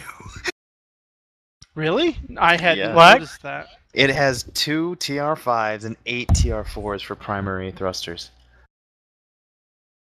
I have to go look at it. That doesn't I'll even link it for you. But register it's, in my brain. Yeah, I mean, other than that, I like the way it looks now. I don't really, I haven't noticed too drastic of changes from what it previously kind of looked like, but I don't know. It seems more has a refined lot now. of aesthetic changes. Like it's not as old-fashioned looking. It looks a little more modern, which is kind of a departure from where they were going with the Aegis, since it's supposed to be the aging bomber. Yeah. But yeah, I mean, they have to make their choices, and they'll just have to. Everything's gonna change. Work in progress and all that. Third star. As a Retaliator owner, I'm pretty happy. I've actually done side-by-side comparisons of the new shots and the old shots, and frankly, the changes are all minor.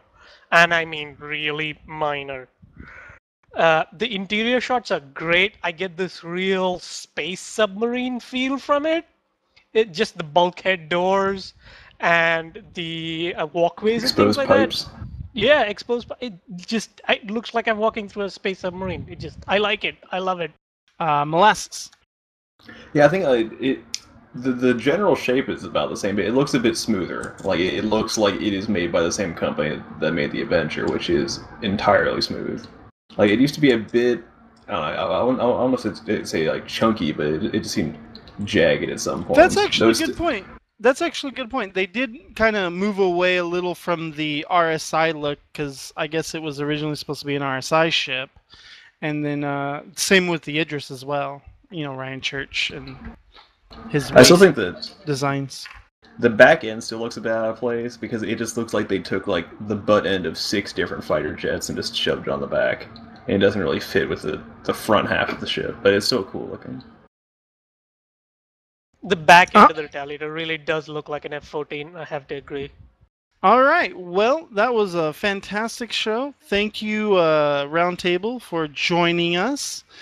And thank you and good night from Concast. And if you don't like any of the content, just remember we're still in a pre-alpha and we'll get better in 2 weeks. Also, check your privilege. Goodbye, everybody. Later. See you later, guys. Where's your podcast? Bye-bye. Thanks for listening to Concast.